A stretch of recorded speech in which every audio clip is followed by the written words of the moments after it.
This is the fourth video about the research process on assessing sources. In this video, we will be discussing some of the concepts that will help you in assessing sources, such as the difference between objectivity and subjectivity, as well as types of knowledge. Subjectivity is about your opinions and ideas, rather than the facts that can be proven.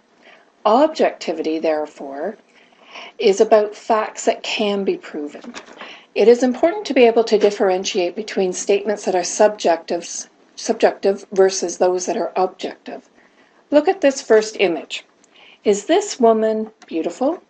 Your answer is a subjective statement. What would an objective statement be about this image? An example might be, the woman has a large tattoo on her chest. She has black hair and is wearing dark makeup. These are factual, objective statements. Look at this next image. How would you describe it? If you said it was a cute toy for children, the word cute makes the statement subjective. If you said it was a toy for children in the shape of a banana, it is colored yellow, pink, and green, and it has different textures, this would be objective. You've named some facts about the toy. In these two examples, the difference between subjectivity and objectivity is very clear. However, if you move into the realm of science, for example, it is not always so easy. Science is supposed to be objective. This means that scientists are supposed to set aside any of their personal opinions and biases as they construct their research questions and conduct their studies. Is it truly possible to do so? Can you set aside all those notions and beliefs that you have lived with and believed for your whole life? Is it easy to do so? You can certainly work hard and try to do so, and you can be successful to a point. However, you should always look at all research, no matter what the field, with a critical eye. Look at the research question. Are there any biases inherent in the question? For example, research questions that try to link race to intelligence should raise a red flag. Intelligence testing has been shown to be culturally biased. In other words, if you did not grow up in the culture in which the test has been developed, it is likely you will not understand the nuances of the questions. While there may have been improvements in the creation of such questions, I think we also have to ask, why do we need to tie race to intelligence? What do we, as a society, gain from such knowledge, if it is even possible to prove this? Often the underlying bias in such research is to prove that one race is better and smarter than another. Historically, these ideas have been used to say that whites are smarter than everyone else and deserve to be in power. At other times, such testing has been used to sterilize people so they cannot reproduce inferior children. And this does not only occur with regards to race. It has also been used to control those who are poor or from the lower classes. See, for example, the story of Leilani Muir in Alberta, Canada. These stories have occurred around the world and continue today. Another historical example of bias in scientific research is related to drug testing. For many years, drugs were tested only on men. Dosages for women were simply the male dosage cut in half, based on the assumption that women's bodies worked exactly the same as men, they were just smaller. For our purposes, all of this is to say that 1, you need to be aware of how you construct your own research questions, and 2, you need to look critically at the scholarly sources you are using. While peer-reviewed academic sources are the best available sources, often such research gets reported in the news in ways that skew the findings. In other words, what gets reported is not always accurate.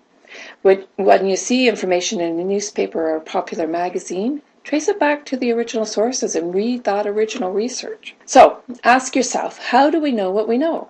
Why do we believe it, and where does it come from? In general, we have 4 sources of knowledge. The first is cultural knowledge.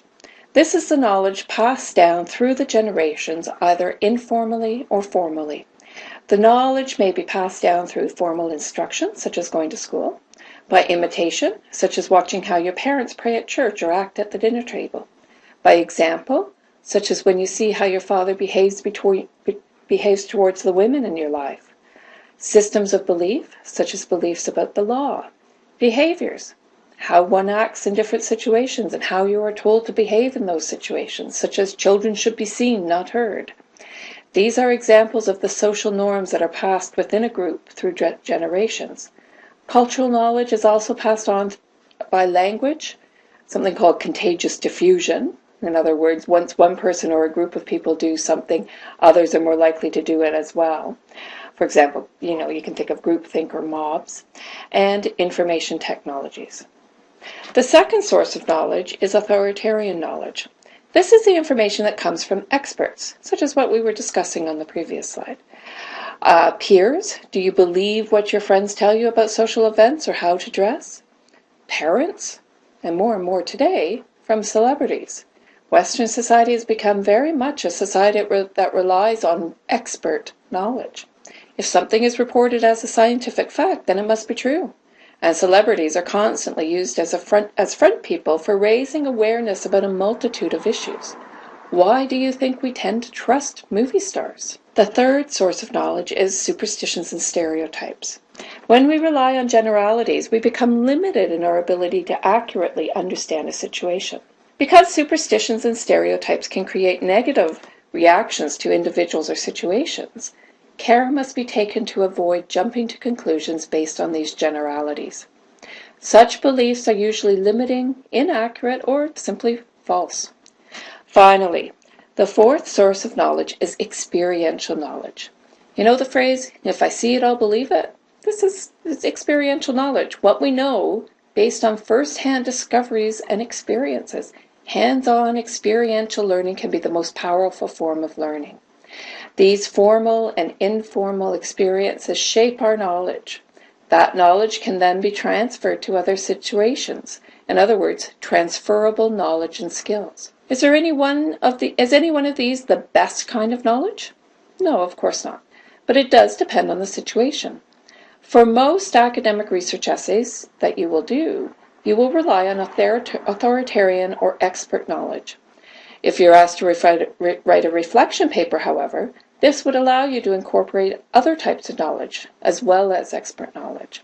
So you need to use your judgment about what types of sources and knowledge is acceptable for the rhetorical situation and purpose.